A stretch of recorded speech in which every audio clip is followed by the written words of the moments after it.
se refiere a valores extremos. ¿Cuáles son los denominados valores extremos? Son precisamente los máximos y mínimos.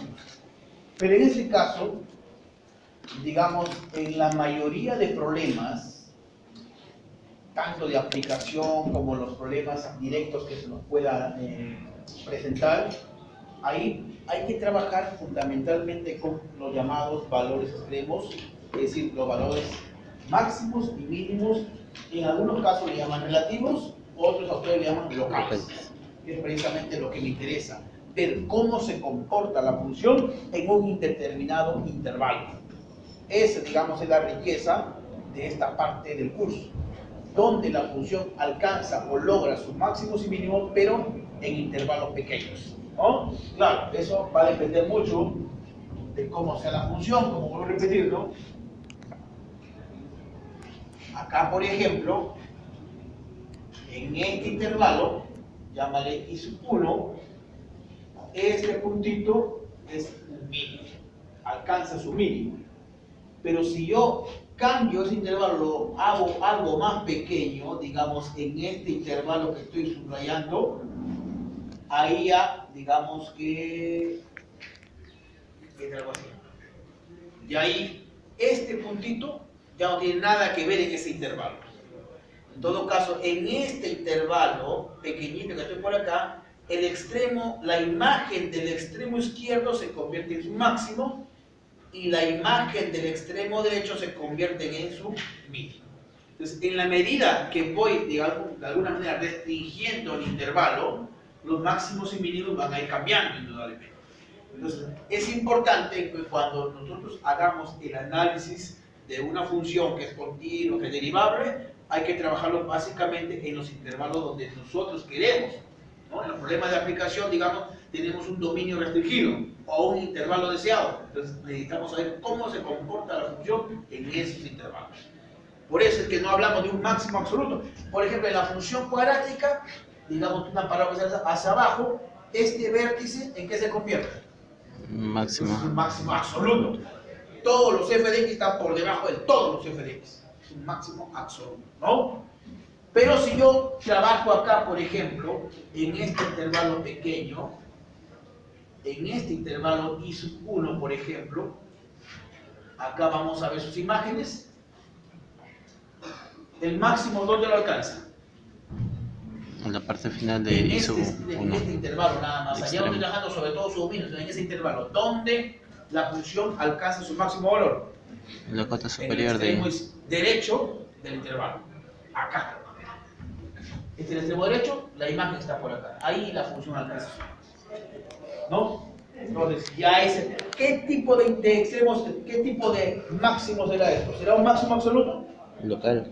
No, es un máximo relativo. Se está refiriendo a este intervalo nomás, ¿no? El hecho de que sea máximos o mínimos relativos es porque se está refiriendo, como su mismo nombre lo dice, a un determinado intervalo de estudio. Muy bien. Entonces, acá tenemos pues, pero la idea es básicamente lo mismo, sino que estamos trabajando en intervalos. Si es máximo, si el x es el máximo, entonces los f de x tendrán que ser menores o iguales que los f de x, los máximos. Todos los f de x están aquí.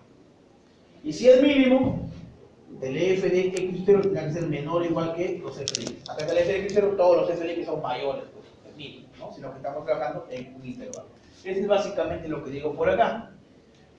Y en el teorema, la demostración es básicamente lo mismo, sino que acá estamos trabajando con máximos y mínimos locales, o en algunos textos lo van a encontrar como relativos. Nosotros hemos demostrado este teorema en una versión más amplia, cuando no hablamos de máximos y mínimos locales, simplemente de máximos y mínimos. Ahora la idea es particular cuando trabaja precisamente con máximos y mínimos. La demostración es exactamente similar a lo que hemos visto, con la diferencia que ahora estamos trabajando en intervalos más pequeños. En buena cuenta, ¿qué está diciendo ahí? Si la función alcanza un máximo o un mínimo relativo o local, entonces la derivada en esos puntos, ¿cuánto vale? 0. Es lo que hemos demostrado con la derivada lateral, lo último que hemos hecho. Por acá hablamos y definimos de un punto singular.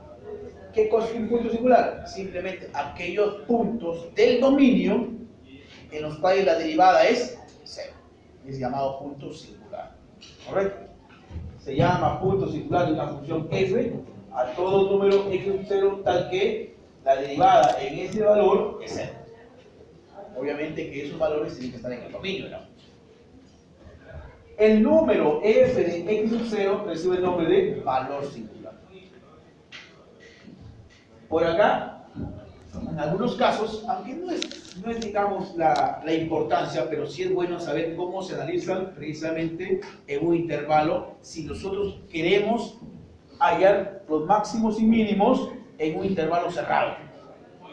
En un intervalo cerrado, lo que hay que tener en cuenta acá es lo siguiente. Para localizar el máximo y el mínimo de f, deben considerarse estos tres tipos de puntos. Primero, los puntos singulares. ¿Qué cosa es un punto singular? Aquellos puntos o aquellos valores del dominio donde la derivada se hace cero. En otras palabras, algebraicamente, ¿qué debo hacer? Derivo la función, lo igualo a cero, resuelvo la ecuación algebraica y encuentro aquellos valores donde la derivada es cero. ¿No? Eso ya lo vamos en la siguiente clase, pues no mando la hora. Algebraicamente lo que hay que hacer acá es para encontrar los puntos singulares que derivo la función dada, lo igualo a cero y resuelvo algebraicamente para encontrar los valores. Eso le llamamos puntos singulares. Pero como estamos trabajando en un intervalo cerrado, entonces también los extremos A y B son llamados, en este caso, puntos, donde alcanza su máximo y mínimo. Por ejemplo, pues ya borré. Pero acá, por ejemplo, en este intervalo cerrado, si yo quiero analizar en este intervalo cerrado, ahí, ojo, es probable que no encuentre valores donde la derivada sea cero. Pero eso no implica que no tenga extremos o máximos y mínimos. Porque en este caso, en este intervalo cerrado, ¿dónde alcanza su máximo? En el extremo, en la imagen del extremo izquierdo. Acá alcanza su máximo. ¿Dónde alcanza su mínimo? En el extremo. Entonces, cuando el intervalo es cerrado, hay que analizar estos tres posibles escenarios. Primero, los puntos singulares. Aquellos valores donde la derivada es igual a cero. Segundo, los extremos A y B. Y tercero, también hay que ver precisamente dónde la función no es derivable. Por ejemplo, acá.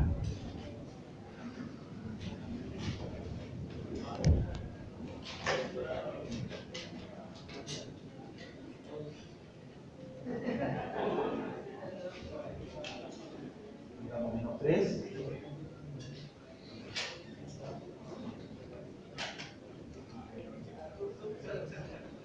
Ahí, por ejemplo, ¿no? Entonces, si nosotros solamente manejamos la idea de que los máximos y mínimos lo vamos a encontrar en aquellos valores donde la derivada es cero, acá no vamos a poder encontrar, digamos así, algebraicamente hablando. Si voy a encontrar la función valor, ¿por qué te la función valor absoluto? ¿No es cierto? Entonces, la función valor absoluto, recuerda que para poder derivar, entonces tendrías que trabajar acá con la redefinición, x y menos x, y trabajar con derivadas laterales. Pero ahí no voy a poder encontrar valores para los cuales la derivada sea cero. Entonces, definitivamente, paso esta condición. Los puntos donde no hay. No hay valores donde la derivada sea cero. Entonces tengo que analizar los extremos. Observo acá. F de menos 3 y F de 10. ¿No? El F de 10 en este caso, ¿qué vendría a representar? Para este intervalo, repito, estoy trabajando solo en este intervalo. Entre menos 3 y 10. En este intervalo cerrado. El F de 10, ¿qué vendría a ser? El máximo. Máximo. El F de 10, que en este caso es un extremo. ¿Cierto? ¿Y el mínimo dónde estará? Cero. El cero. ¿Y qué pasa en el cero? La derivada no existe. La derivada no existe. Este es el caso. Entonces, cuando querramos analizar en un intervalo cerrado, hay que situarnos en esos tres escenarios. Primero, hay que encontrar los llamados puntos singulares. Posiblemente no lo haya, o si lo haya, Vamos a ver si la función alcanza su máximo mínimo. Si no lo hay, pasamos a analizar los extremos. Y como tercer paso, vamos a ver dónde la derivada no existe. Y acá en cero lo demostramos en una oportunidad que, bueno, además geométricamente, ¿por qué la derivada no existe? Porque hay una punta, pues. Habíamos dicho nosotros de la función de estas puntas o picos, ahí la derivada no existe. Y eso se demuestra con la derivada laterales. Bueno, entonces los puntos críticos. ¿Qué cosas son puntos críticos? Para empezar, los puntos críticos son aquellos valores que están en el dominio. ¿Correcto? Todo punto crítico resulta ser elementos del dominio. Pero, en este caso, primero, tal vez que la derivada es igual a cero. Esos son puntos singulares. Todo punto crítico es un punto singular. ¿Correcto? Entonces, la primera condición para que sea un punto crítico resulta que es un punto singular, es decir, aquellos valores donde la derivada es cero. Segundo, los puntos que pertenecen al intervalo o al dominio, tal que no exista la derivada. Y tercero, si es que estuviéramos trabajando con un intervalo cerrado, entonces también hay que trabajar o hay que considerar los extremos del intervalo como puntos críticos. Por acá tenemos, a ver, rápidamente. Tenemos esta función que si vamos a suponer que no me den el dominio, uno lo puede deducir. Esa función es tal que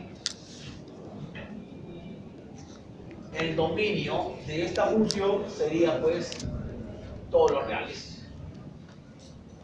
Todos los reales. ¿Correcto? Entonces, 2. Como no estoy trabajando sobre intervalos cerrados, entonces voy a hallar los puntos singulares. ¿Cómo encontramos los puntos singulares? Con la derivada. Derivemos esto, ¿cuánto sería? 2 tercios de x menos 3 elevado a la ¿cuánto sería ahí? Menos un tercio. A la Menos un tercio. menos un tercio. Derivada de 2 es 0. Que es lo mismo que yo escribo así. 2 tercios por 1 sobre la raíz cúbica de x menos 3. ¿Qué ves? ¿No es cierto? Bueno, esto es 2 sobre 3 veces la raíz cúbica de x menos 3. Y analizo. En este caso no es un intervalo cerrado, o sea, no debería conocer los extremos. Pero hemos dicho, para el que sea puntos críticos, primero calculo los puntos singulares. ¿Cuáles son los puntos singulares? Aquellos donde la derivada es 0. ¿En algún valor de x esta derivada es 0? No. Porque para que la derivada sea 0, el numerador tendría que ser 0. Ya. Pero la otra situación que también debería contemplar es aquellos valores que están en el dominio y que hacen que la derivada no exista. 3. Y en este caso, 3. ¿3 está en el dominio? Sí está en el dominio. Pero ese valor hace que la derivada no existe. Entonces se convierte en un punto crítico. Entonces acá, un punto crítico sería precisamente 3. Pues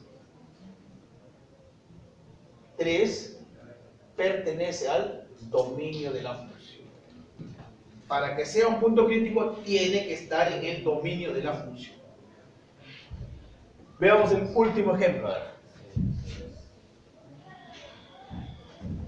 Acá sí estamos trabajando sobre un intervalo cerrado. Miren, estamos trabajando sobre un intervalo cerrado.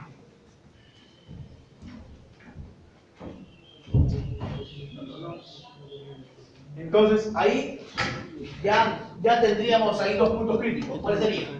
Así, casi caen por definición. ¿Cuáles serían los 2 puntos críticos de arranque? En la medida que estamos trabajando con un intervalo cerrado, los extremos. Los extremos se convierten en puntos críticos. O sea, menos 5 y 8. Menos 5 y 8. Se convierten ya en puntos críticos. Puntos críticos, ¿no? Ojo, el hecho de que sean puntos críticos, yo no estoy diciendo que es máximo mínimo. Correcto. El hecho de que sean puntos críticos, para nada estoy hablando de máximos y mínimos. es simplemente puntos críticos. Lo recíproco es cierto, si es un máximo o es un mínimo, es porque es un punto crítico. Entonces, la cosa cae de maduro acá. Dado que estoy trabajando con un intervalo cerrado, ya tenemos ahí dos puntos críticos, que serían los extremos de los intervalos. ¿No? Acá lo dice. Si el intervalo es cerrado, entonces A y B también son puntos críticos. Ya tenemos dos ahí. De los cuatro que existen, no lo sé. Pero vamos a calcularlo.